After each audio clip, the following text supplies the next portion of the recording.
Buenos días. Buenos días a todas nuestras amigas y amigos que nos siguen a través de los 96.5 MHz de la frecuencia modulada estéreo de RTP 96.5 FM en las ciudades, en las provincias de Santa Elena y Guayas, 98.7 FM también en la provincia de El Oro. Muy buenos días a la gente del Real Audio, www.rtp.es, un clic y ya. Muy buenos días a quienes nos siguen y nos ven, nos escuchan y nos ven a través del canal de YouTube de RTP, el Facebook Live de RTP, el Facebook Live de Rodolfo Vaquerizo Blum, su servidor. Bueno, como dijo el líder Tralala, ¡Altito! Lo único que la prensa corrupta no miente en la fecha del periódico. Vamos a ver. Viernes 14 de agosto. Viernes 14 de agosto.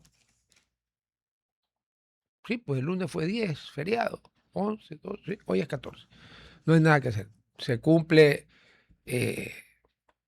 esa frase inmortal del líder Tralala. Sí, imagínese usted un día que compre hoy viernes el periódico y en vez de tener la fecha 14 de agosto, tenga la fecha 16 de agosto o 28 de febrero. ¿Qué es esta cosa? No, no, ahí no pueden mentir. Qué pena, ¿no? Porque en otras cosas, bueno, la mentira es consustancial al género humano. A ver, a veces uno miente porque si no miente, le cae la bomba nuclear y miente. He escuchado que eso pasa mucho entre la gente que tiene o relaciones formales, sea ante la ley o ante la iglesia, sea esta cual sea la iglesia, o de hecho. Pues las personas que no tenemos ninguna de esas cosas, pues no tenemos necesidad de mentir en ese aspecto porque nadie se tiene por qué preguntar, entre paréntesis. Pero bueno, ya veo que Gabriela Calderón ya está conectada porque la puntualidad prusiana creo que se le enseñaron en la Fundación Cato o en la universidad, pero en algún lado. Oiga, se rió. ¿Cómo está Gabriela? Buenos días. ¿Cómo le va? Buenos días. Sí me río, sí me río. No, no, sí, yo sé que se ríe. Pero oiga, qué lindo eso que tiene allá atrás, ese papel azul y ese papel rojo. Me acaba de usted de regresar en el tiempo, no a antes de la dolarización, sino cuando yo iba al colegio, a la escuela. Un billete de 5 Claro, sucres era una cosa es un billete de 5 sucres y uno de de 10 10. sucres. Claro, lo que pasa es Yo que nunca lo usé. no, pues usted qué va a alcanzar, pero yo sí, y perdóneme, dependiendo de las capacidades, ¿no? Porque yo tenía amigos que sus padres tenían mucha plata, que imagínense, le daban 100 sucres, que en ese tiempo era un montón de plata, así para los gastos menores, o sea, para comprar en el bar del colegio. A mí me daban 20 y oiga, era un montón de plata. Y veo con nostalgia eso. Qué bestia, ¿no? Bueno, así pasó. Por lo menos nosotros no hemos tenido que eliminar 8 ceros como el Perú en el peor momento de su economía. Pero bueno, a ver, Gabriela, usted sigue siendo parte de la Fundación Cato, supongo, ¿no es cierto? Sí, ¿Eso es un think estoy tank político, solo económico? de investigación de políticas públicas. Perfecto, ok. Entonces vamos con la pregunta.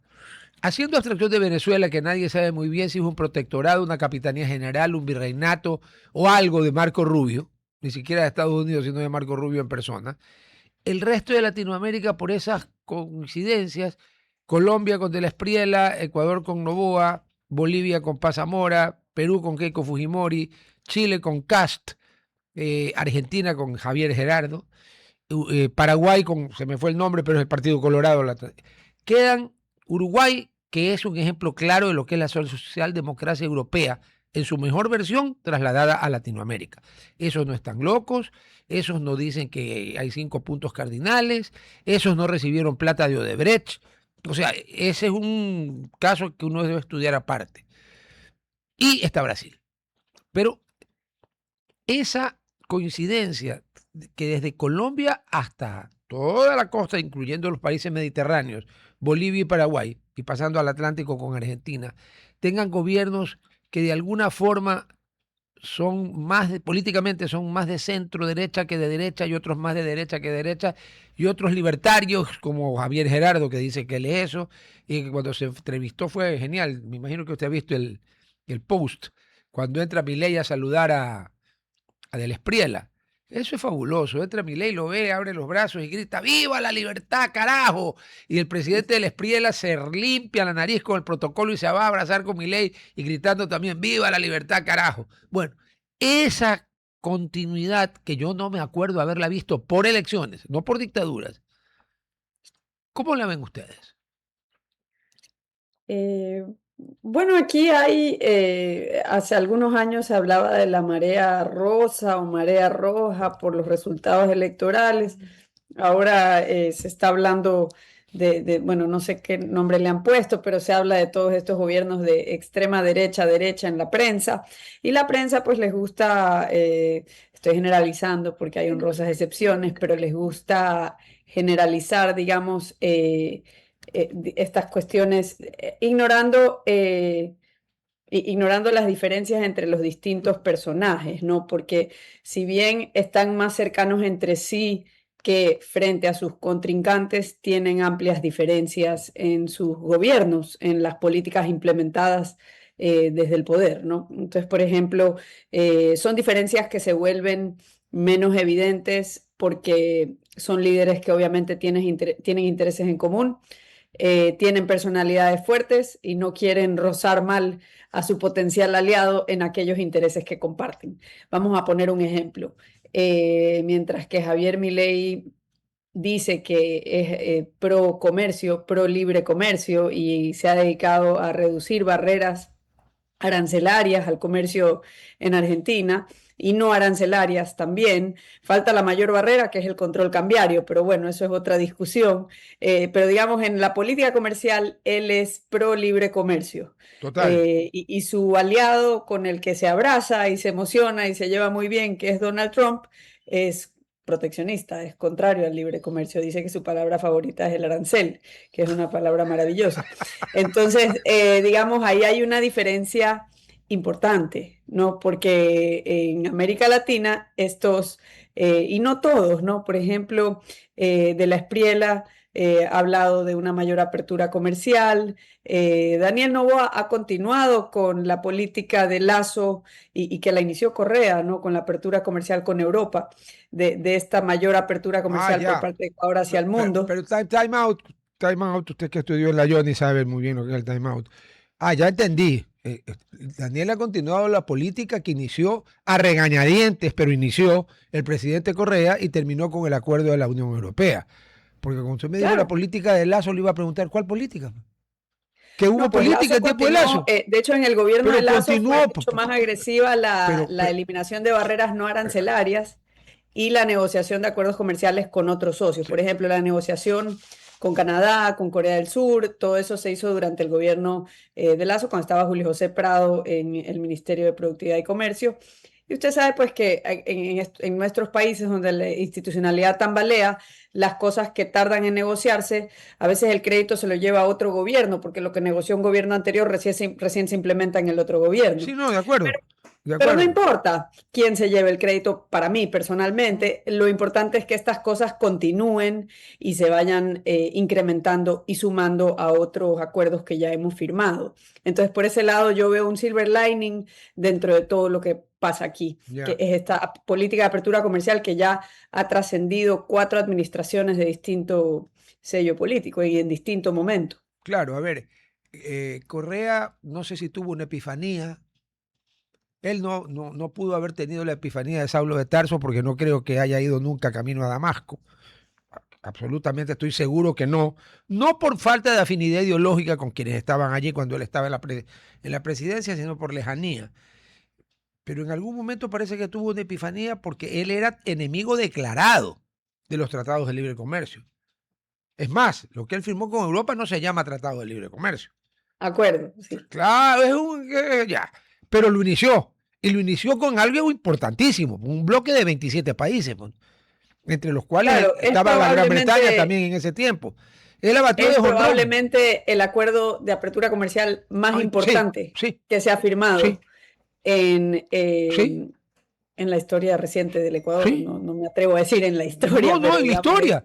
Dígame eh, cuándo Ecuador firmó con bueno, es 27 que países de una Europa. gran apertura se dio durante el gobierno de Sixto Gran Ballén cuando Ecuador entra a la OMC.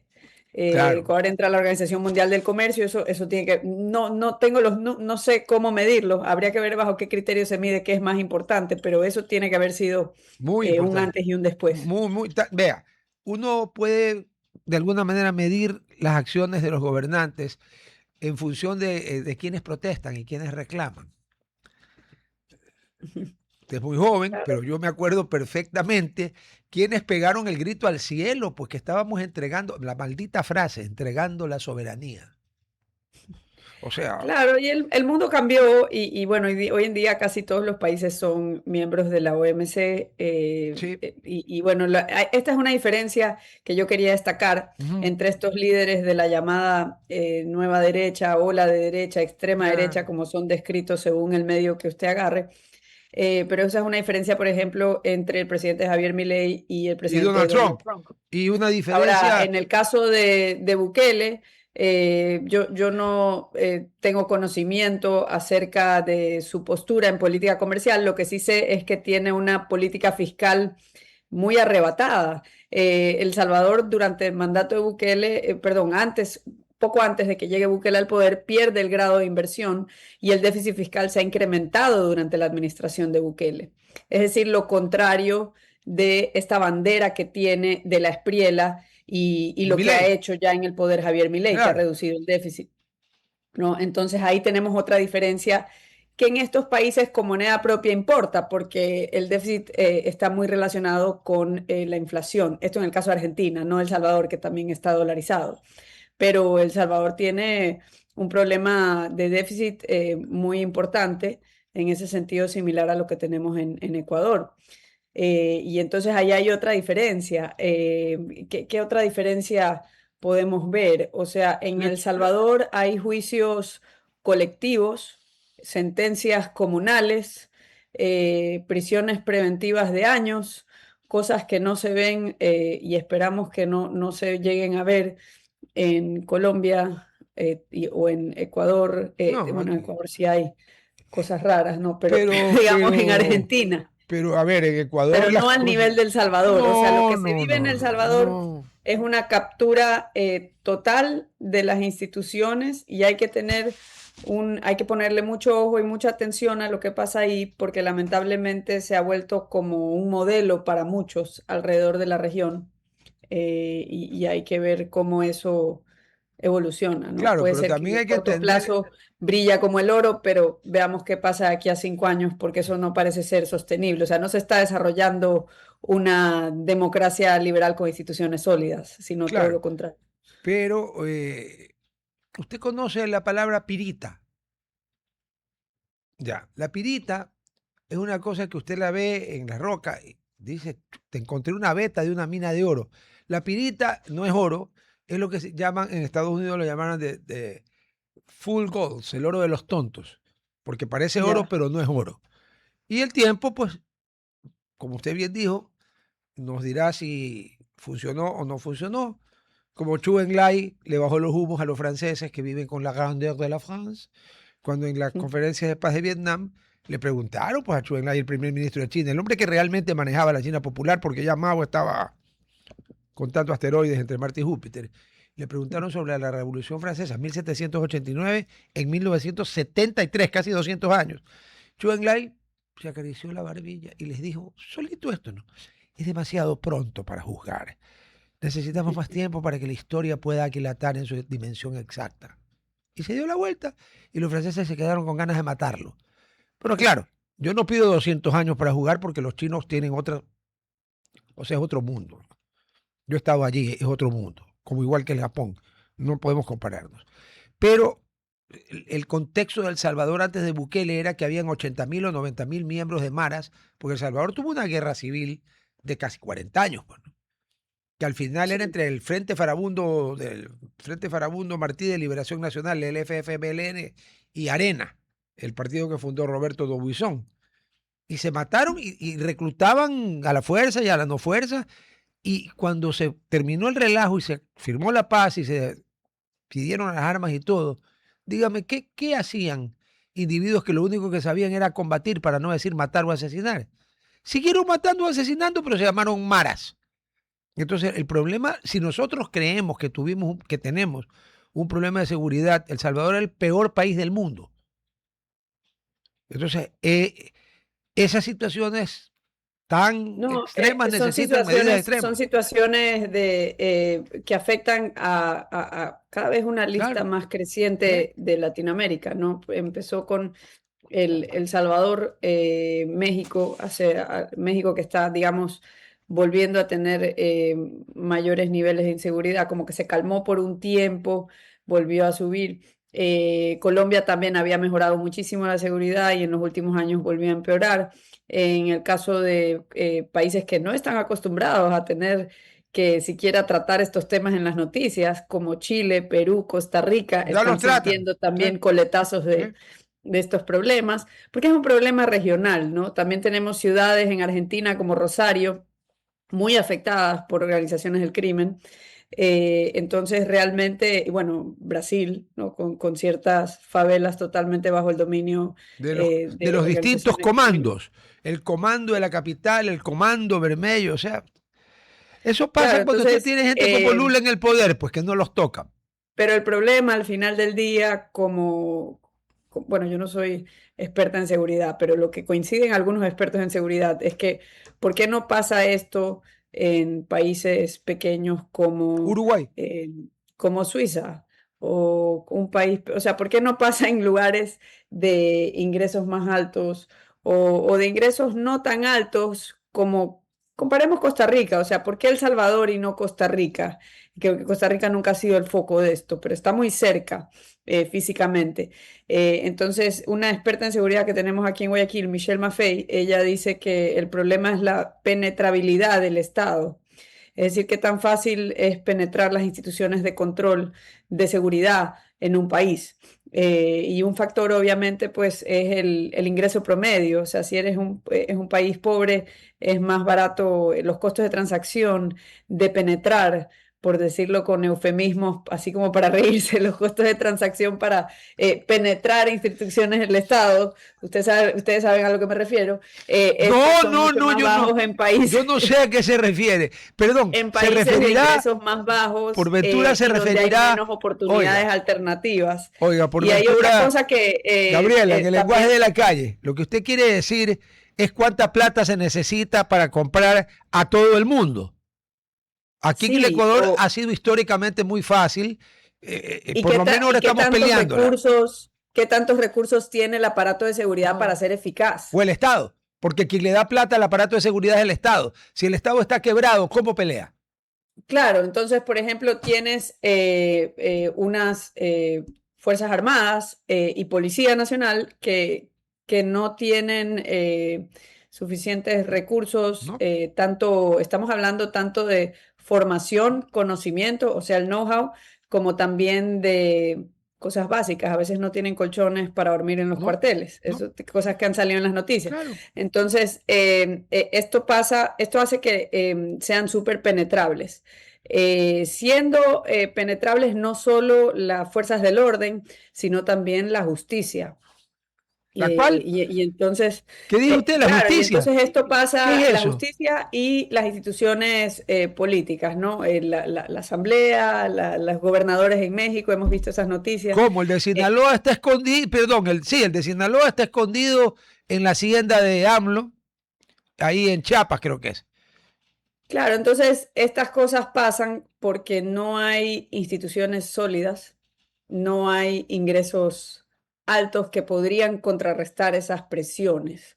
Es mucho más difícil que estas cosas pasen en sociedades donde hay un ingreso promedio alto, hay muchas oportunidades alternativas. O sea, ¿quién no quisiera tener un trabajo tranquilo? Porque, digamos, estar involucrada en una actividad criminal puede llevarte a tener grandes ganancias, pero asumiendo unos riesgos terribles. O sea, no han de vivir, no han de dormir con paz, ¿no? Y entonces estas cosas no creo que se vuelven menos atractivas, menos probables y más difíciles en sociedades de ingresos más altos, con instituciones sólidas.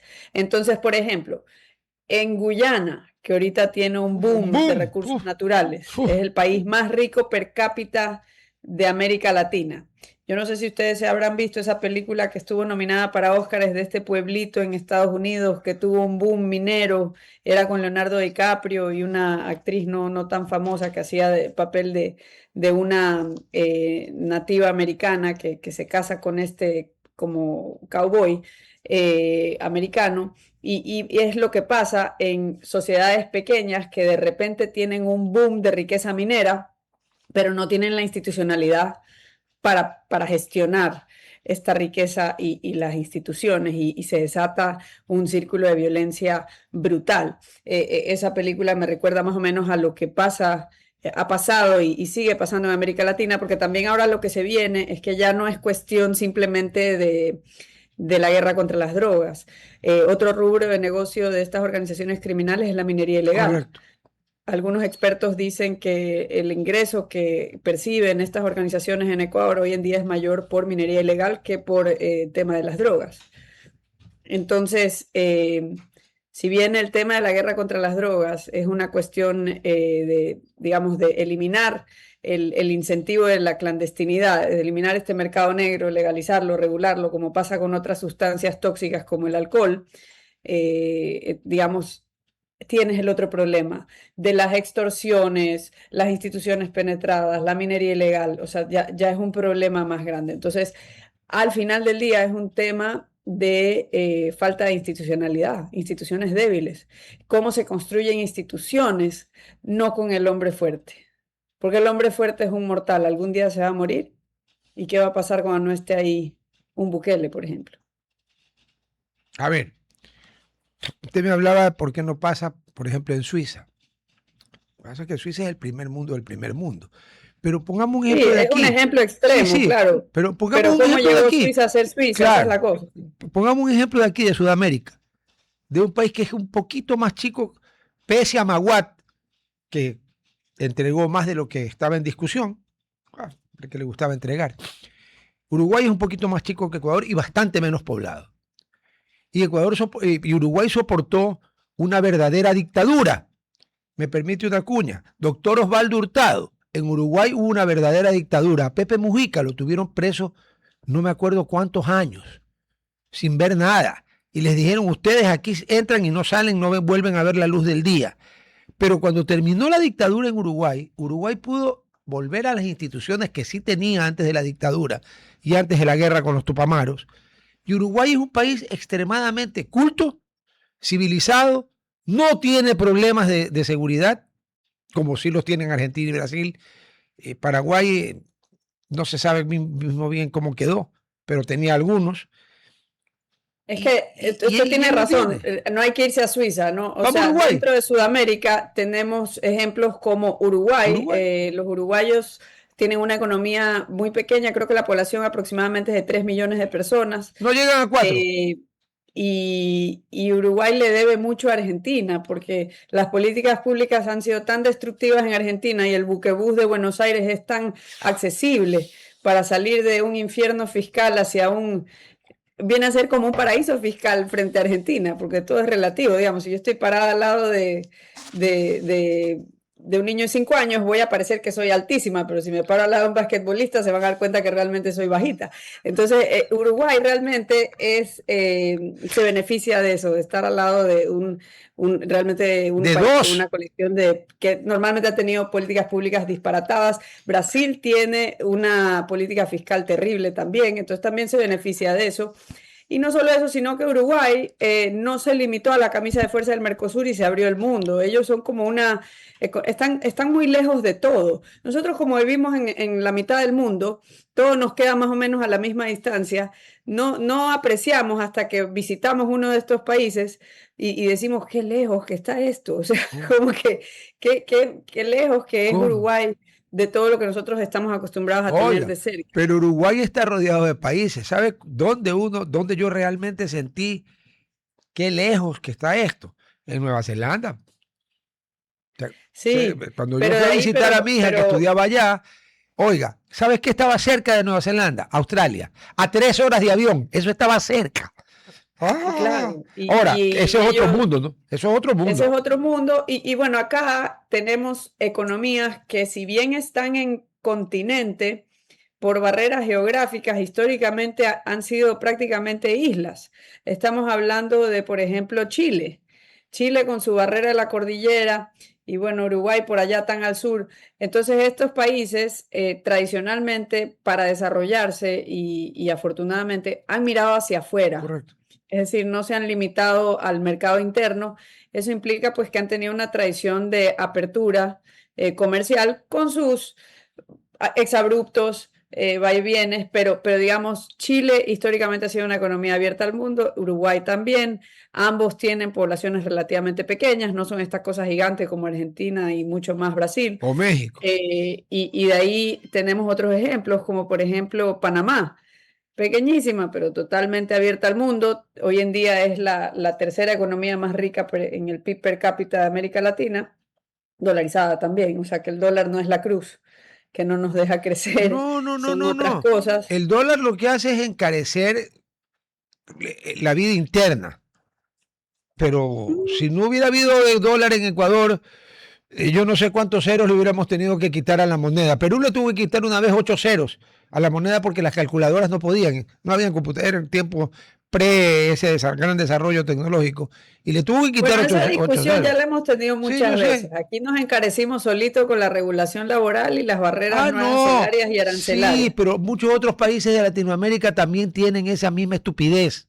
O sea, usted le Claro, cuenta a lo que alguien de un aquí no país se civilizado. puede es, lo que aquí no se puede es endosar el costo de los ajustes No, al salario de no, los trabajadores. no, no, no, no, no, no. Y si usted le Eso no se cuenta, puede. y si usted le cuenta a alguien, seguramente en sus reuniones con sus amigos de Cato, de Estados Unidos o de cualquier otro país civilizado, que el Código Laboral del Ecuador es de 1938, o sea, un año antes de que comience la Segunda Guerra Mundial, van a creer que usted los está vacilando, porque va a cumplir 90 años. En 2 años va a cumplir 90 Es años. más sagrado que cualquier constitución que hemos tenido. Pero largo, pues, Porque pero ya. ahora la dolarización ya 26 años, ya ha sobrevivido dos constituciones, ¿no? Porque ha coexistido con la constitución de 1998 y la de 2008. La del 98 decía que el monopolio de emisión de moneda de poder liberatorio era facultad exclusiva del Banco Central del Ecuador. Y así vivimos por 8 años, a nadie le importaba esa incoherencia entre la constitución y la realidad de que todos usábamos el dólar por 8 años, porque realmente no importa normalmente para el ciudadano de a pie lo que dice la constitución. La de 2008 dice en el artículo 303 que la asamblea podrá determinar la moneda de poder liberatorio en el territorio nacional. Es decir, que con una mayoría en la asamblea se puede desdolarizar. Eso está insertado en la constitución de Montecristi. Claro. Lógico, es la hija de Rafael Correa, que tenía pues la voluntad de desdolarizar.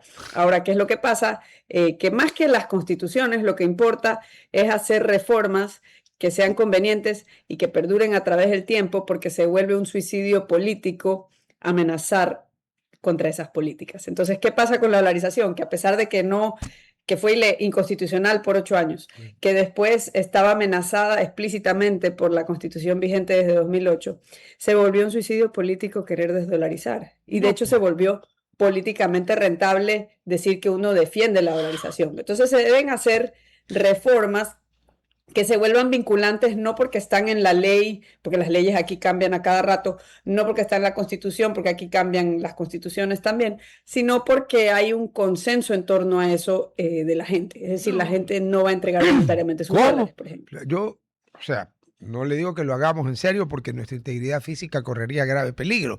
Pero si pudiéramos salir a la calle en cualquier ciudad del Ecuador y preguntarle a la gente, así es random, a la gente, oiga, ¿usted quiere que en vez de dólares le vuelvan a pagar en sucres? Tenemos que huir. Y huir rápido porque nos linchan. Y aparte que, pobrecita, nuestras madres, abuelas, bisabuelas, etcétera, la insultada que nos pegan se remonta a 14 generaciones hacia atrás. O sea, aquí la mayor defensa del dólar es la gente. Vaya a ofrecerle, Y pues, de claro, nuevo, sucres o cosas raras. lo mismo sucedería, ese tipo de fuerza que tiene la dolarización, que por más de que no esté respaldada, enmarcada en la Constitución, sucedería si es que se crearían cuentas individuales de ahorro para la jubilación. En Argentina hubo cuentas individuales de ahorro para la jubilación. Hubo. Hubo. fueron confiscadas por Cristina Kirchner cuando tenían aproximadamente 10 años de haber sido Sí. creadas. Pero ahorre pues en pesos argentinos con los Kirchner en el poder. No conviene ahorrar, porque lo que usted está ahorrando pierde valor. Entonces, en una economía de alta inflación, donde tú estás obligado a utilizar una moneda que va siendo licuada, tú no quieres ahorrar, No, tú percibes el ahorro como un impuesto. Entonces, vienen y se confiscaron esas cuentas individuales de ahorro y nadie salió a protestar en ese momento. Ahora, distinto es, porque aquí sí hay cultura del ahorro, porque hay una moneda que retiene su valor en comparación a otras a través del tiempo. Aquí como que sí la gente tiene sus cuentas de ahorro o tiene esa aspiración a poder ahorrar. porque están en dólares. Exacto. Entonces, Sí. si imagínense si se creara o se diera la opción a los trabajadores de tener una cuenta individual de ahorro, así sea como un suplemento de lo del sistema del IES, y que venga un político a tratar de confiscar eso, sería un suicidio No, claro, de político. acuerdo, pero el problema es que aquí, lastimosamente, eh, se ha convertido casi en un tabú, casi en algo tan desagradable y repugnante como el incesto o la pedofilia, el hablar de tocar y de hacer lo que usted dice, que es lo inteligente.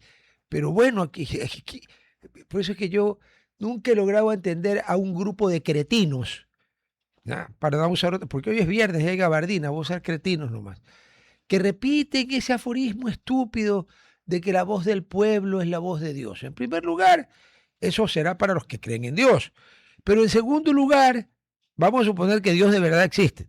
La mayoría de los habitantes del planeta creen que existe, en distintas formas, pero creen que existe. Perdón, Dios, según San Anselmo, uno de sus atributos esenciales es que es omnipresente, omnisciente, etcétera. Dios no se equivoca. Y el pueblo se equivoca. Quiero un ejemplito lo más barato. 1935, el país más culto de Europa, Alemania, aprobó por un margen brutal las leyes de Nuremberg. O sea que la voluntad de Dios era que se plasmen unas leyes que terminaron en Auschwitz, Birkenau, etc. No, entonces no importa la voluntad del pueblo, pero para hacer cambios realmente fuertes se necesita un individuo, no digo un político, porque eso les importa mucho, la voluntad del pueblo, especialmente en época electoral, al que le valga un rábano la voluntad del pueblo y haga lo que tiene que hacer. A ver, matando la menor O sea, cantidad lo de que gente. pasa es que también es difícil porque aquí muchas cosas tienen que pasar por la Asamblea, la Corte Constitucional. Entonces yo creo que yo tengo una familia grande, entonces cuando no nos podemos poner de acuerdo, una solución sencilla para todos es el patio de comidas, porque en el patio de comidas hay, tú comes allá, yo como aquí, y todos nos sentamos en la misma mesa. Ya entendí. Ya, entonces es como que algo así hay que hacer, porque nadie quiere hablar de la regulación laboral, que es una cosa, una lastre terrible para el crecimiento, el sector petrolero, que otra lastre para el crecimiento del país, La el Corte sector Constitucional, que es eléctrico, un lastre la para... seguridad social, que es la ¿Verdad? verdadera bomba de tiempo fiscal. ¿Cómo? Nadie quiere hablar de eso. Vivimos en campaña electoral y no se habla de eso.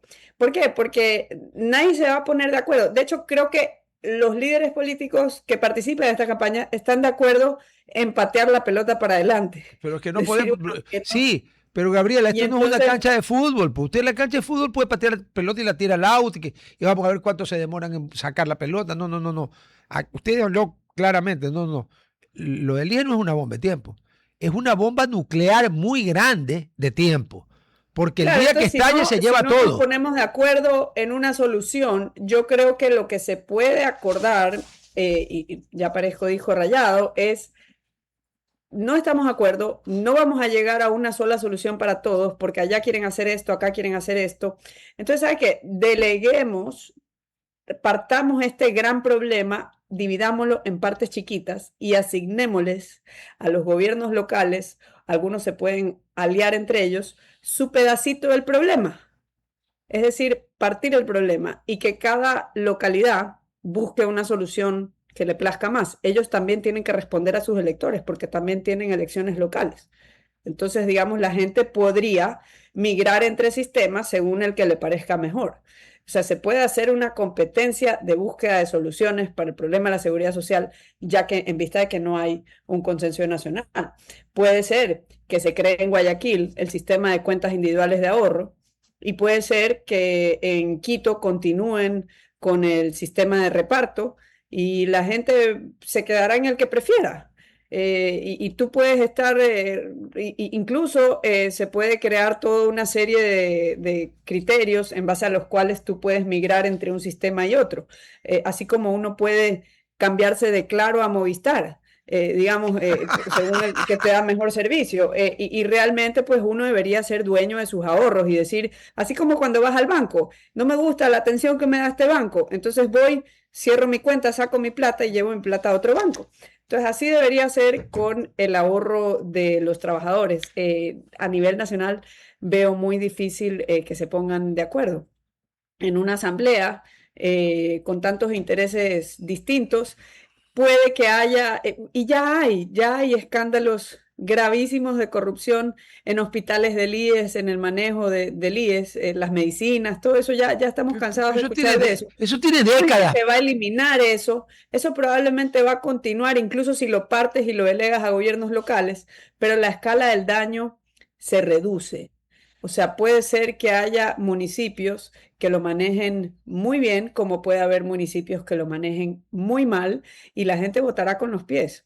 Es decir, la gente debería tener la libertad de emigrar a aquellos municipios o a aquellos sistemas donde sientan que su ahorro está mejor gestionado, mejor manejado.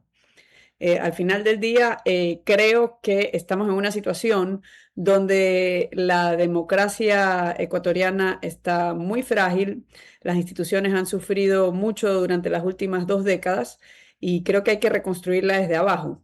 Y desde abajo es acercando las decisiones sobre el diario vivir a los ciudadanos.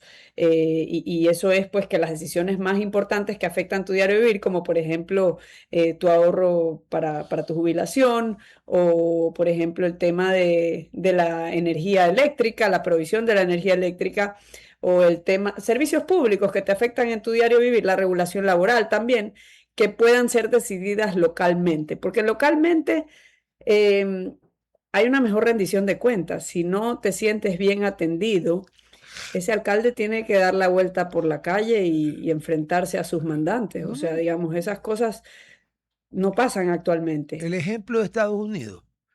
Como en Estados Unidos, hasta en los pueblos más chiquitos, el sheriff, ahí lo eligen por votación popular al sheriff. Bueno, en Nueva York, Los Ángeles, Chicago, todo el mundo, la policía depende de la alcaldía. NYPD, LAPD, etcétera. Entonces, ¿cuál es el primer rasero que le miden al alcalde para saber si lo reeligen o no? ¿Cómo está la seguridad? Ah, estamos mal de seguridad. Te vas. Y te vas. Ya. A ver, primero, sobre lo que usted dijo, varias cosas. Primero, entiendo que, no sé si lo hizo conscientemente o sin darse cuenta, pero usted acaba de citar una célebre frase de Vladimir Ilich Ulyanov, más conocido como Lenin. Él dijo, cuando se produjo el colapso del imperio y del gobierno provisional de Kerensky, los soldados votaron con los pies. Se regresaron, desertaron, abandonaron el frente y dijeron, saben que no queremos pelear más. Lo que usted dijo, uno vota con los pies, se va. Si algo no le gusta o se siente maltratado, se siente que lo tratan como si uno fuera un ciudadano de cuarta categoría, uno se va, pues, de lo que puede irse ahora. Hay un riesgo.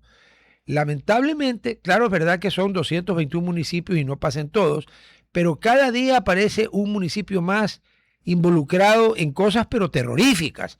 El alcalde Machala acaba de renunciar porque resulta que era financista de un GDO. En Montecristi creo que era uno de los cantones de Portoviejo. Claro, pero también por cada caso de penetración de instituciones locales tenemos algunos casos también de penetración en instituciones del gobierno nacional. Sí. De lo que se trata es a ver, nosotros tenemos que desarrollar responsabilidad individual, responsabilidad de nuestros asuntos locales, empezando por su casa, por tener limpia la parte de afuera de su casa y después organizarse con los vecinos y tener ordenado su vecindad. Si sabe que después, eso es una ordenanza municipal que está vigente, ¿no? Es una ordenanza municipal que lo obliga a uno a barrer la vereda de la casa. Todo se puede resolver desde arriba, centralizando la toma de decisiones, cuando eso es lo que ha sido nuestra historia y nos ha llevado a donde estamos. Entonces, ¿qué decía el expresidente Osvaldo Hurtado? Decía, qué pena que pasamos de tener Rafael Correa a tener el gobierno autoritario de Daniel Noboa. Pero ¿por qué? La pregunta que debemos hacernos es, ¿por qué nos pasa eso? No, no es casualidad, es porque hay demasiado poder concentrado en el centro. Entonces se vuelve muy atractivo. Eso atrae lo que tenemos. Entonces, ¿cómo repelemos ese tipo de gobierno? Tenemos Desconcentrando. que desconcentrando Claro. para que se vuelva más atractivo ser alcalde que ser el presidente, porque el presidente podría tener total soberanía sobre las áreas de relaciones internacionales, seguridad y defensa nacional, cuestiones así que lógicamente no se pueden descentralizar, pero digamos, si el resto del poder queda en el nivel local, y ojo, no estoy hablando del COTAT, esa caricatura de No me haga descentralización, estoy acuerdo, hablando no me haga acuerdo, que yo voté de, a de favor de esa poder, de payasada. poder recaudar a nivel local para esas funciones que tienes, No, ¿no? O sea, no, que la mayor parte de la recaudación sea a nivel local y el nivel local le entrega al gobierno central. muy simple. Como ha pasado hoy en día, supuestamente el gobierno central le tiene que entregar a los gobiernos locales y ahí hay los famosos atrasos de pagos y todo eso, ¿no? Porque eso tiene nombre y apellido. Se llama Cuenta Única del Tesoro Nacional. La CUT, exactamente, Exacto, usted lo ha nombrado, ese es el corazón exacto. del centralismo. Así es, la Cuenta Única del Tesoro Nacional, Y donde eso fue saben, creado en las dictaduras militares de los 70 y profundizada en 2008. por supuesto, profundizadísima además. Y con Sí. una cosa, ¿no? En la Cuenta Única del Tesoro Nacional resulta que el que firma no es el presidente de la República. Cuando firma una orden, un cheque, lo que usted quiera, o ordena una transferencia, y la hora que estamos, hay gente que va a decir un cheque, este hombre está en la prehistoria. Bueno, cuando ordena transferir dinero a quien le tiene por constitución que transferir, no es el presidente, es el ministro de Economía y Finanzas. Ese es el dueño de la cuenta única del Tesoro Nacional. Persona que en un país con... Este es un país muy... La gente aquí es demasiado buena. Hay otros países donde si hicieran la cuarta parte de lo que se ha hecho desde que inventaron la cuenta única del Tesoro Nacional hasta acá, con la plata, ya lo hubieran linchado a todos los ministros de finanzas. ¡A todos! Pero aquí no. Por eso es que yo quería acudir a su sapiencia y a sus conocimientos, porque yo, como soy limitado y además de economía entiendo muy, pero muy poquito, cosas elementales, No, gracias. yo también soy muy limitada, pero No, yo no, creo no, que no, no, nuestros pero usted sí me va a funcionarios explicar algo. también. Explíqueme algo. Eh, yo siempre he sabido que es una dictadura porque me tocó vivir en dos. Yo llegué al final de la dictadura argentina, después de la estupidez que hizo, o sea, perdón, de la dictadura que no fue tan fuerte, la de la NUCE. Yo no estuve en la de Videla. Y yo viví casi un año del último año del régimen de don Francisco Franco, caudillo de España por la G de Dios, porque no entraba la palabra gracia de Dios en la moneda de 5 duros, la de 25 pesetas. Y viví el gobierno interino de Arias Navarro, que era el franquismo con otro nombre. Y yo le pongo un ejemplo. A mí el primer día que salí a la calle en Madrid, yo tenía pues 21 años, tenía barba larga y pelo largo, y no le exagero, en una hora y media a mí me pararon 5 veces, lo que en ese tiempo se llamaban los grises, no la Guardia Civil, los grises, que era la policía del orden. Muy educado, no señor, buenos días, sus documentos, por favor. No, no. Al quinto le pregunté, oiga, que esto es normal. Es viernes de gabardina, así que lo voy a citar textualmente lo que me dijo el tipo, tratando de imitarle el acento. Pues, ¿qué querías, chaval? Con esa barba de comunista y ese pelo de maricón, ¿cómo no te vamos a pedir los papeles? Entonces le dije, disculpe, ¿usted conocerá alguna peluquería por aquí si yo lo llevo? No me volvieron a pedir los papeles más. Entonces, ¿usted me puede explicar qué es una criptodictadura? Porque ¿qué es el equivalente de moneda y criptomoneda? ¿O ya es que está chocho este individuo? Yo creo que la Cripto. discusión ha sido muy superficial. Yo creo que el tema de fondo es la concentración de poder en el gobierno central. Y eso trasciende todos los gobiernos, prácticamente desde la creación de la cuenta única. Y es algo de lo que es muy extraño porque los liberales en otros países hablan de ese tema, reclaman la descentralización no solo de las rentas, de los ingresos, sino de la capacidad recaudatoria. Reclaman la competencia fiscal entre gobiernos locales. Y aquí es como que no hay nadie. Prácticamente los liberales, incluso muchos liberales locales aquí cuando llegan al poder reclaman centralizar todavía más. Eso ha sido también parte de la historia de América Latina, liberales que reclaman que también les gusta el centralismo. Pero en otras partes del mundo, bueno, está pues la famosa democracia en América de Tocqueville y bueno, los federalistas en Estados Claro, Unidos, más aún los antifederalistas, sí. porque ambos bandos estaban a favor de la descentralización, solo que en mayor o menor grado. Eh, eh, lo, Tenían clarísimo que la división del poder político no solo es entre las distintas ramas, legislativo, ejecutivo, judicial, sino también entre los distintos gobiernos, distintos niveles de gobierno, Claro, ¿no? Está en el los gobierno escalones.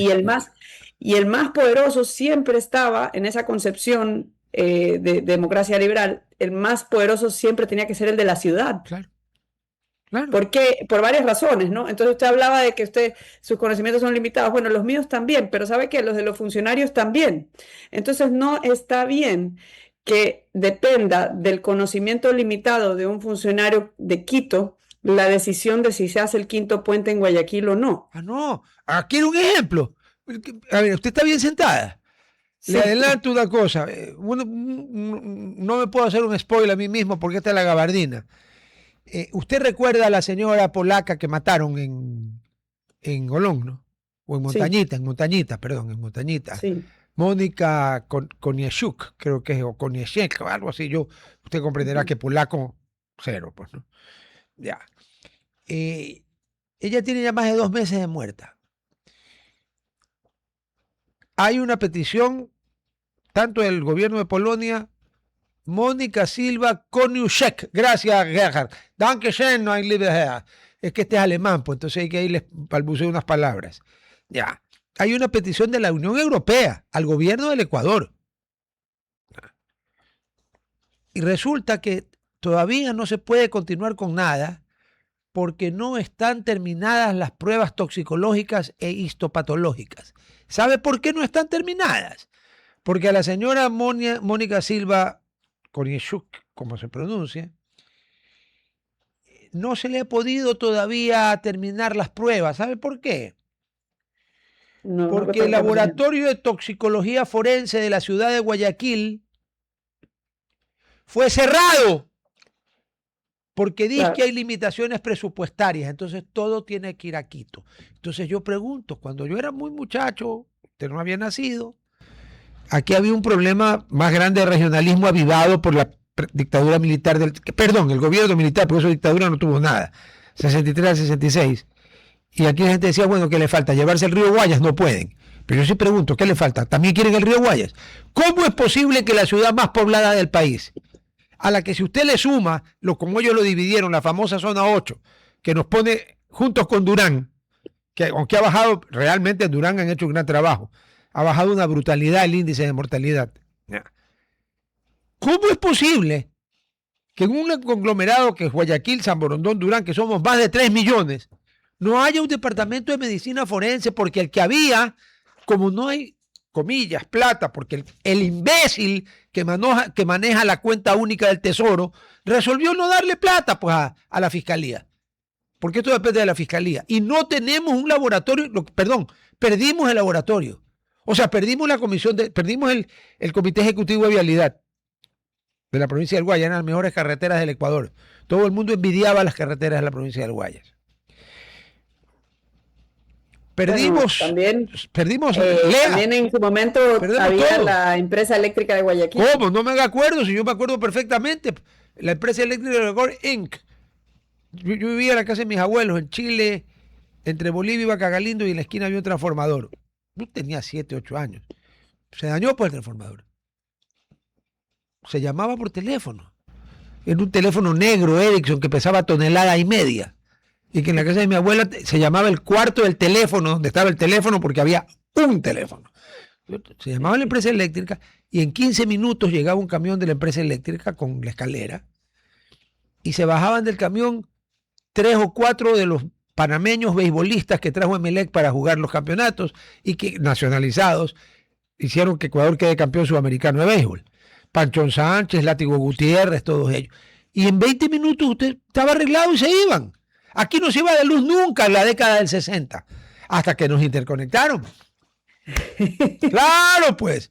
Pero imagínese si hubiera, bueno, a mí me interesa mucho la historia, usted veo que también, pero las cosas es, imagínese si ese sistema hubiera seguido siendo local. Es decir, si hubiesen desarrollado en otras ciudades otros tipos de sistemas de energía eléctrica, se hubieran podido conectar entre sí, llegar a sus acuerdos en cuanto a compartir pero acuerdos, la producción energética. Claro, acuerdos. Ahorita es un monopolio. Ahorita no, usted está... Ahorita es un monopolio, es un solo sistema. Entonces, si falla todo el sistema. Claro. Entonces, esto es una ilustración así de libro de texto de cómo al descentralizar se puede limitar la escala del daño. Es decir, para que no tengas 3 meses a todo el país con apagones, quizás solo ciertas ciudades, no todo el país, me explico. O sea, como que, y ciertas cosas que han sido descentralizadas funcionan bien. Por ejemplo, la provisión de agua en Guayaquil, en Cuenca, con distintos modelos de gestión, ¿no? Pero han funcionado bien.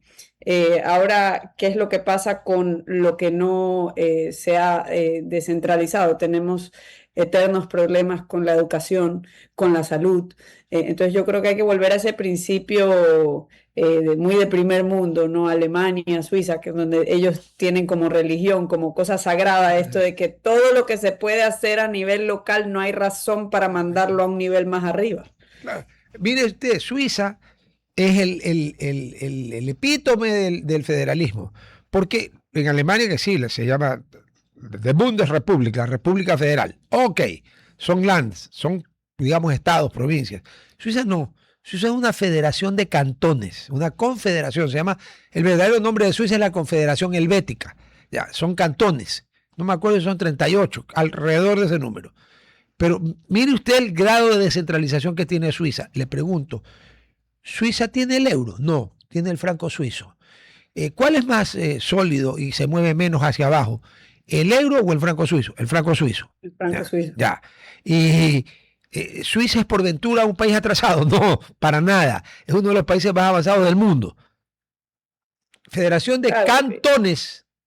Nah.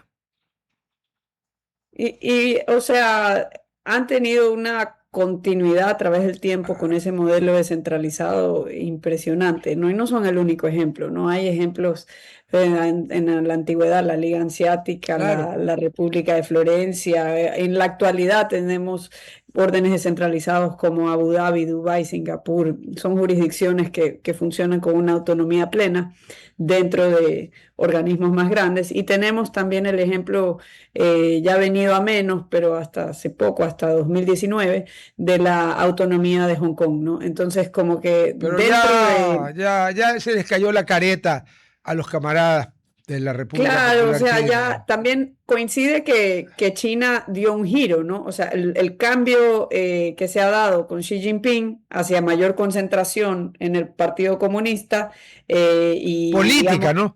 apartarse de la economía de mercado, porque ellos venían abriéndose al mundo y venían reformándose desde 1970 hasta aproximadamente 2008. En 2008 es que el Partido Comunista Chino dice, esto ha ido demasiado lejos, estamos perdiendo el control político, tenemos que retomar las riendas del poder. Y ahí pues que ahí empezó ya en los últimos años, pues estos de repente desaparecían los millonarios chinos, ¿no? Jack Ma estuvo desaparecido, por ejemplo, unos 6 meses, no sabían dónde estaba, reapareció, su empresa fue fraccionada.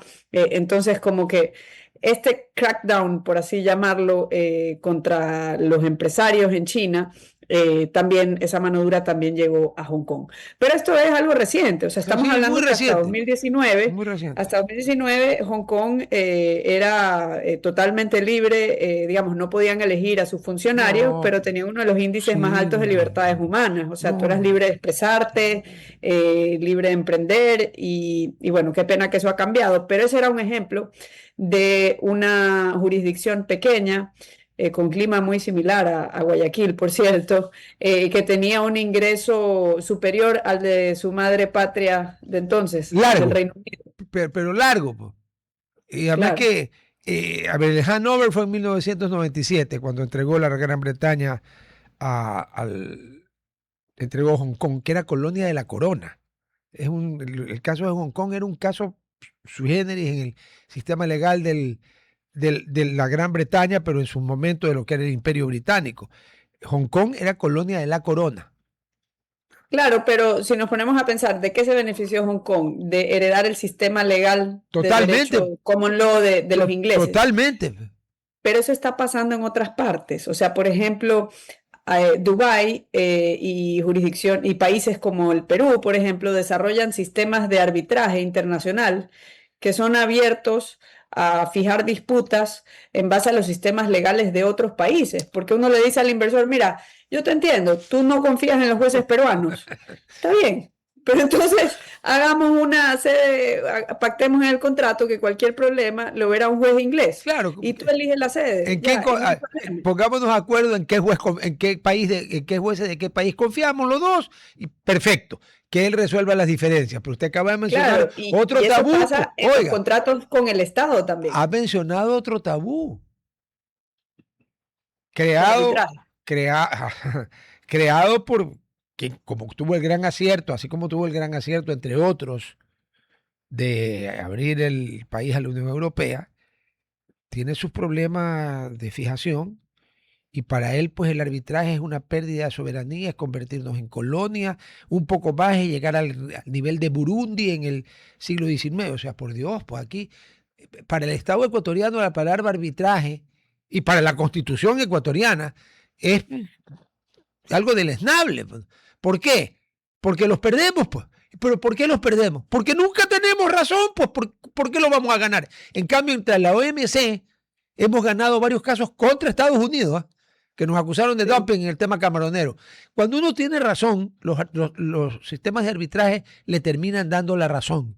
Yo tuve un arbitraje, cuando yo liquidaba la flota bananera ecuatoriana, o sea, entre 1986 y 1991, nosotros teníamos el arbitraje de la motonave Río Jubones ante la Chambre de Comercio Internacional de París, la Cámara de Comercio Internacional de París. Son 3 jueces. Uno lo poníamos nosotros, el otro lo ponía Arenela, que era una subsidiaria del monstruo Fincantieri de Italia, que es una cosa gigantesca. El tercero lo nombraba la Cámara. Y nosotros tuvimos la suerte que a nosotros nos tocó de presidente del tribunal, voto dirimente, un señor, Monsieur Bellet, que 2 años antes se acababa de jubilar de un puesto poco distinguido y honroso, había sido presidente de la Corte Suprema de Justicia de Francia, no más.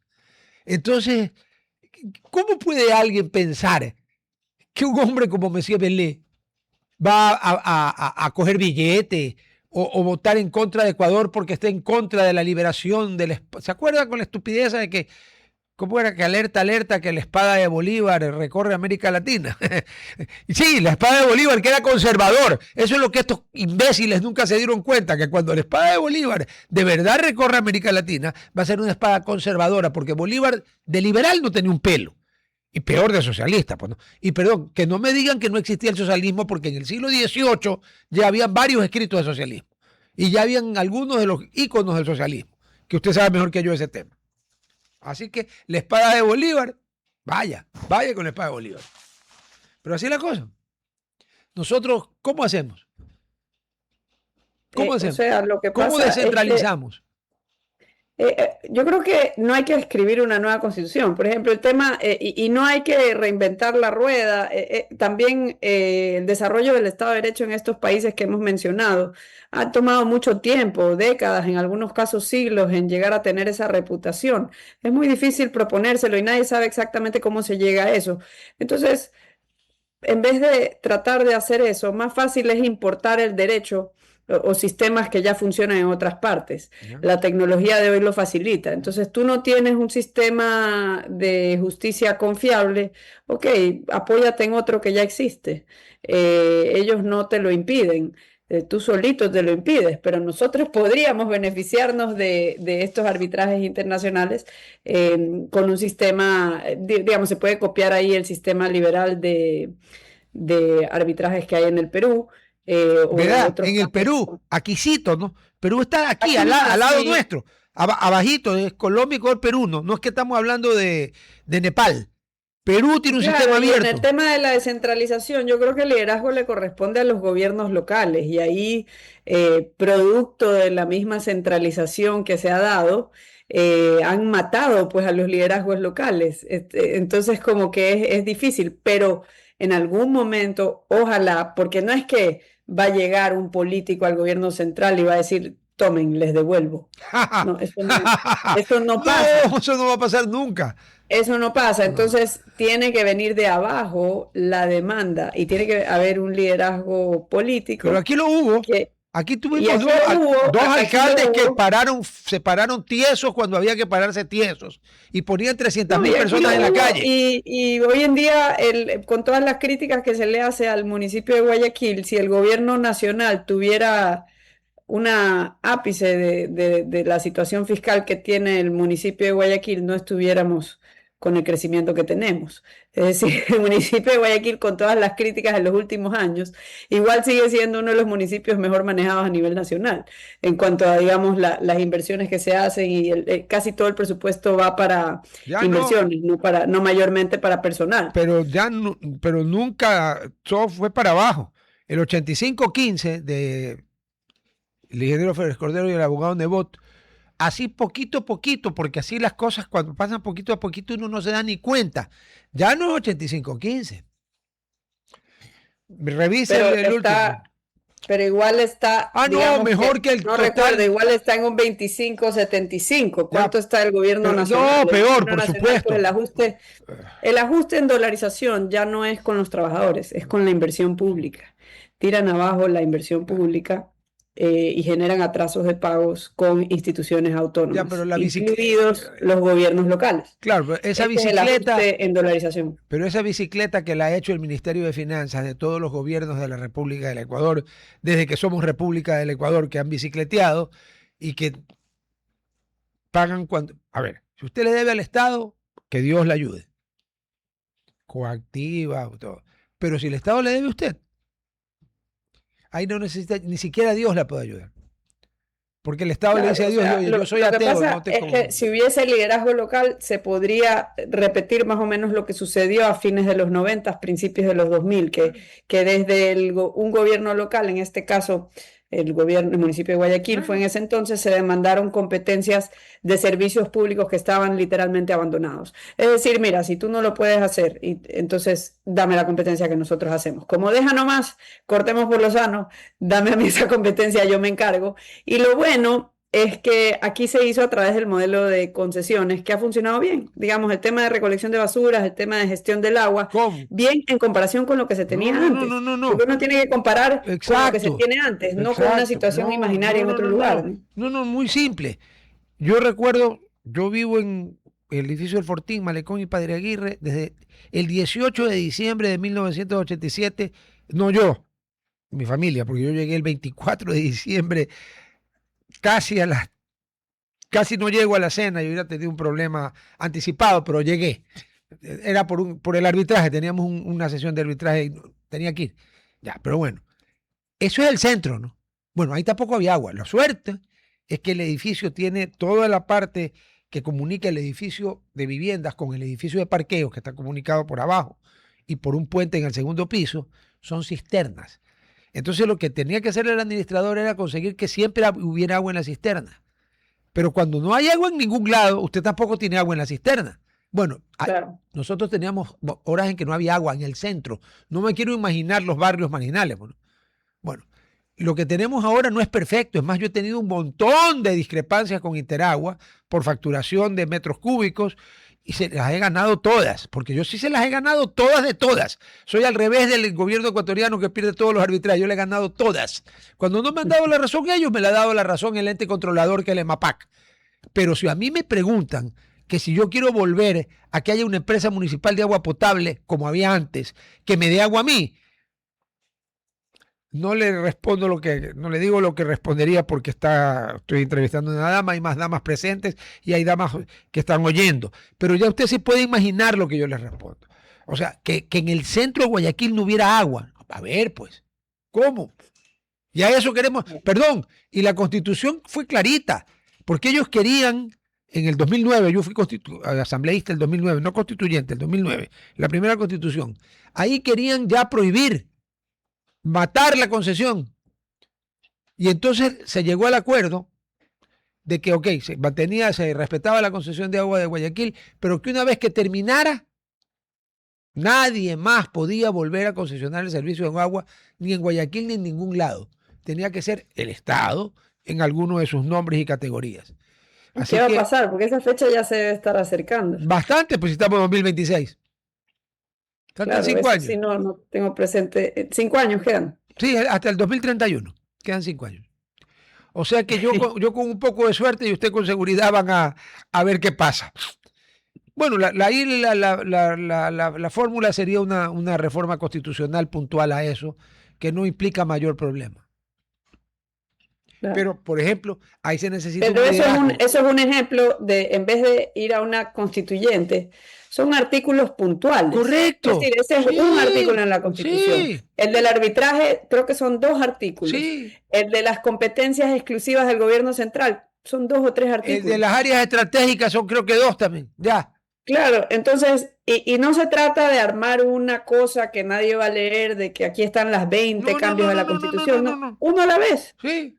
Uno a la vez. Decir, mire, este año voy por 2, pero es una agenda que se tiene que marcar los gobiernos locales o los municipios hablando entre sí, capaz alianzas entre distintos gobiernos locales, pero yo lo que veo es una ausencia de liderazgo, una crisis de liderazgo en los gobiernos locales en las principales ciudades del país. Vea, Y eso es otra señal de lo herida que está la democracia en nuestro país. O sea, porque sumada a la crisis de los partidos políticos tradicionales, que siempre antecede a estos gobiernos autoritarios, también tenemos la crisis de falta de liderazgo en los gobiernos locales.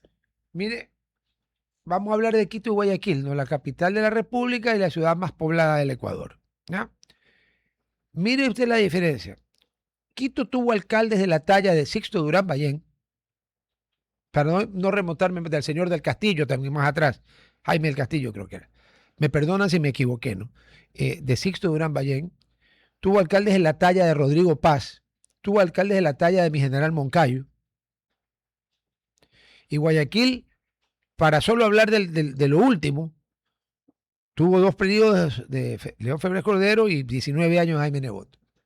Y entonces yo, sin ánimo de denostar a nadie, yo pregunto, el actual alcalde de Quito, el señor Pavel Muñoz, puede sin cero de carga política, comparado.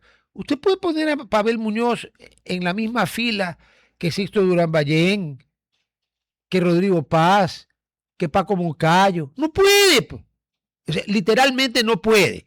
Y usted puede poner a la actual alcaldesa subrogante de Guayaquil en la silla en la misma fila que Febres Cordero y Nebot. No puede.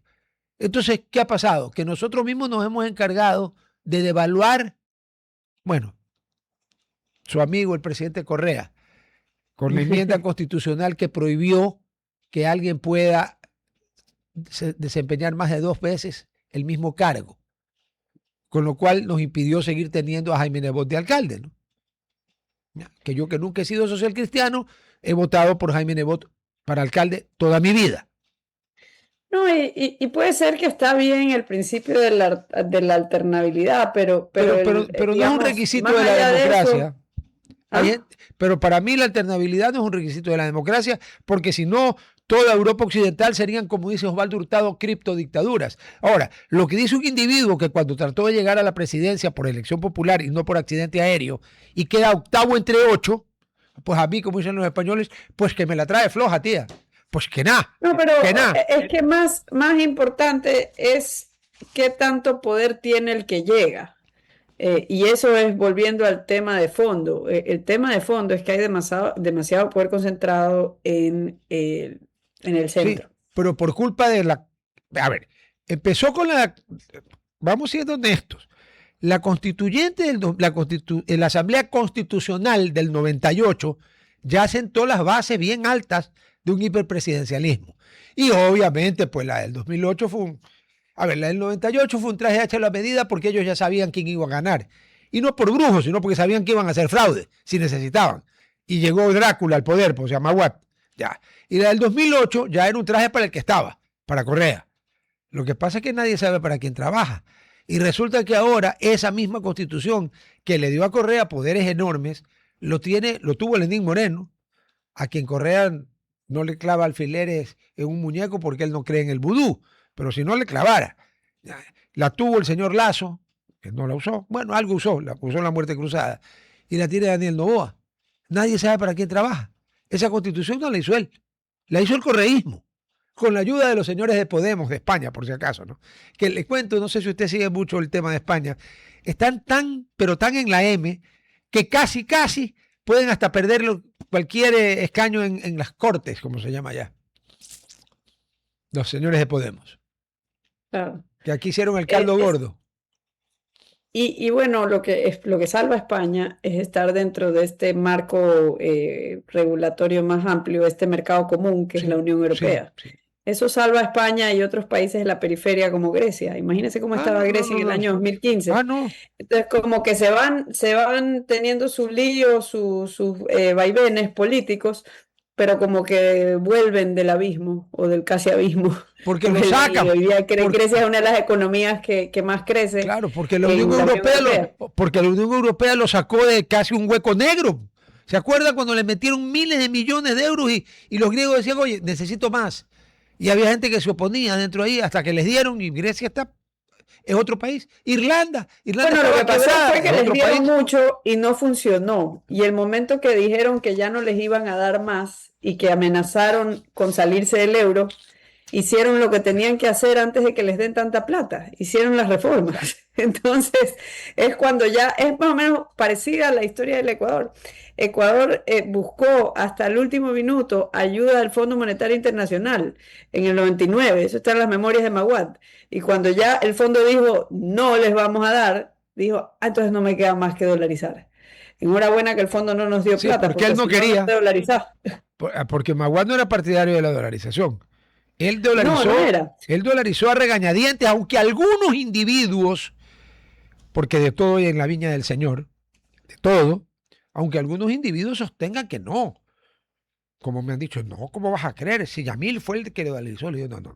Maguad firmó un decreto de dolarización porque alguien cuyo nombre no voy a mencionar le susurró al oído que la única forma de salvar su presidencia era dolarizar. El tipo dolarizó y no salvó su presidencia, pues lo sacaron. Bueno, no lo sacaron, él salió corriendo, ¿cierto? Me había olvidado que él no lo sacaron, sino que salió corriendo. Gabriela Gerhardt quiere lanzarme los gases que usaban en Birkenau o en Treblinka, porque Auschwitz no era un campo de exterminio, era un campo de concentración. Y me mata, así que no. Le agradezco muchísimo su amabilidad. Ha sido una entrevista muy interesante, conceptos muy... Como siempre, por eso hay gente que me dice que yo tengo ciertas personas que invito con frecuencia. Y sí, porque aprendo. Y yo creo que el día que me muera dejaré de aprender. Le agradezco mucho su amabilidad de haber estado con nosotros hoy día. Gracias por la invitación. Happy weekend y saludos en casa. Gracias, igualmente. Chao. Ahí está. Todavía no está. Ahí está. A ver. Me saco esto y como voy a leer y yo, aunque el oculista diga otra cosa, yo leo mejor. Estos son multifocales, ¿no? Sirve para ver de lejos, que mi principal problema es la miopía. Pero cuando uno llega a cierta edad se presenta la presbicia, que es presbicia, con B larga, no con V. Pues los españolitos lo dicen V. Que tiene que ver la U con la B, que están al lado. Y entonces la H y la I deberían llamarse ¿cómo? O la I y la J, ¿cómo se llaman? ¡Ij! Hagan con pendejadas aquí. A ver. Va entera la gabardina. Entera. Oxidaste y los afilaste. Los botones. Ya, ok. Ah, y el cinturón también, ¿no? A ver, yo tengo en mis manos un oficio, República del Ecuador. Esto es un oficio oficial. Me lo ha entregado a quien fue dirigido, o sea, no me lo he robado. Oficio número, hermano, SNM, 8 de julio del 2026. Asunto. notificando sobre el cese de funciones temporal. No en la cara de cojudos otro día. ¿Se acuerdan cuando hicieron la intervención temporal de la empresa eléctrica en Guayaquil? Duró años pues la intervención temporal. O sea, todos estos desgraciados creían que temporal quería decir sin tiempo, sin límite. A ver, ¿saben qué han suspendido temporalmente? El laboratorio de toxicología forense en Guayaquil, porque como los guayaquileños somos un atajo de cojudos, cada vez dejamos que nos quiten algo y nos quedamos calladitos. Bueno, yo no me voy a quedar calladito. Esto está dirigido al señor Magíster Wilson Emilio Izquierdo Roda, fiscal provincial del Guayas y Galápagos, Fiscalía General del Estado en su despacho. Por si acaso, antes de que se me ilusione alguno de esos que odian al gobierno, esto es de la Fiscalía. No tiene nada que ver con el gobierno nacional. Ya. Bueno, de mi consideración, recibo un cordial saludo del Servicio Nacional de Medicina Legal y Ciencias Forenses, SNMLCF. Tu madre si es conmigo, con tantas siglas. Ya. Entidad competente para la investigación técnica y científica en materia de medicina legal y ciencias forenses, de conformidad con lo establecido en el artículo 144 del Código Orgánico de Entidades de Seguridad Ciudadana y Orden Público, COESCOP. Tu madre si es conmigo de nuevo. Ya. Por medio de la presente, me permito poner en conocimiento de su gentil autoridad que este Servicio Nacional ha mantenido dificultades durante el primer semestre del año para gestionar el abastecimiento de recursos e insumos en áreas de laboratorio, entre ellos el de toxicología forense de la ciudad de Guayaquil, dadas las limitaciones presupuestarias dentro de la asignación fiscal institucional.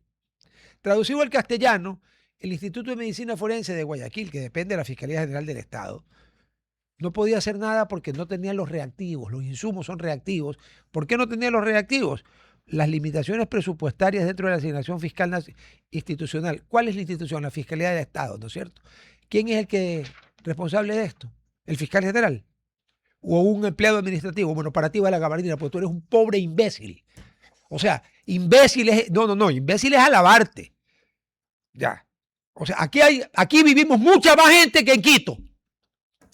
¿Dónde se hace todo esto? Ahorita en Quito. Yo no me opongo a que esté en Quito. No. Lo que digo es, ¿por qué no está en Guayaquil? Si estaba. Porque no hay. ¿Cómo es? Dentro de las limitaciones presupuestarias, dentro de la asignación fiscal institucional. ¿Por qué no te vas a la mierda, hijo de la grandísima P?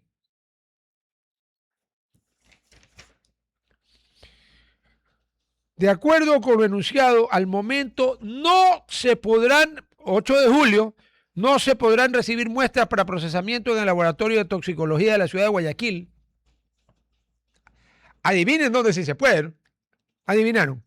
Manteniéndose habilitado el laboratorio de toxicología de la ciudad de Quito. Planta central para el procesamiento de diligencias fiscales globales, tanto en estudios orientativos como confirmatorios.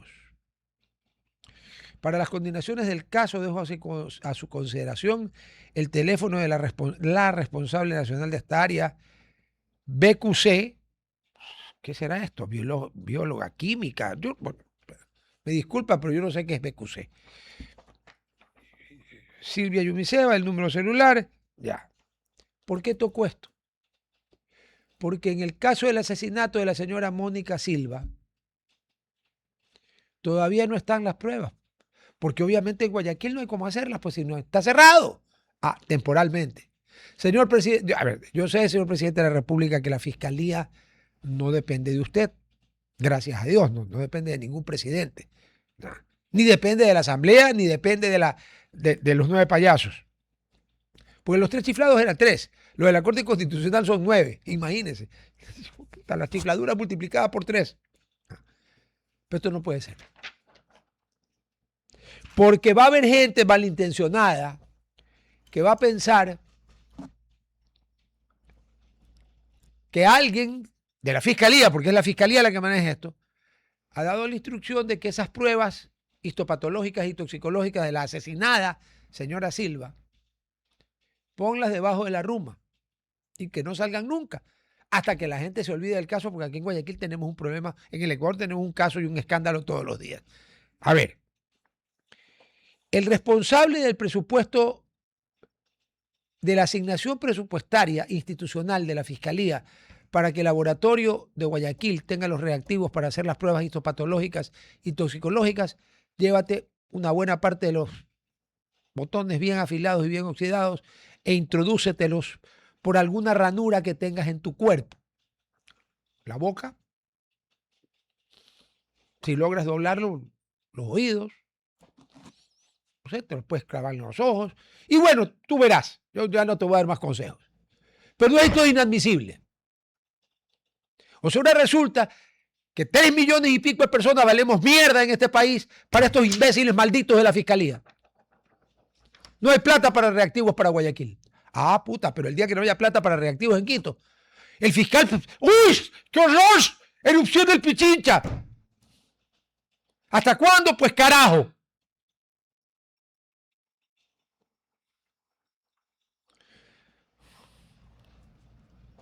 Voy a despedir el programa deseándoles a todos los responsables de esto que se vayan a la mierda con ticket de ida. No los mando a otro sitio porque hay damas. Aquí está Marisela. Sí, yo sé que trabaja igual para María Fernanda, pero igual es una dama, trabaja para la consulesa. Pero ¿sabe que esto es inadmisible? ¡Inadmisible! Entonces yo pregunto, a tal punto hemos llegado, porque antes hubiera pasado esto y el gobernador del Guayas pegaba el grito en el cielo. Cuando habían gobernadores del Guayas, pues, a ver, a mí no me van a contar de gobernadores del Guayas.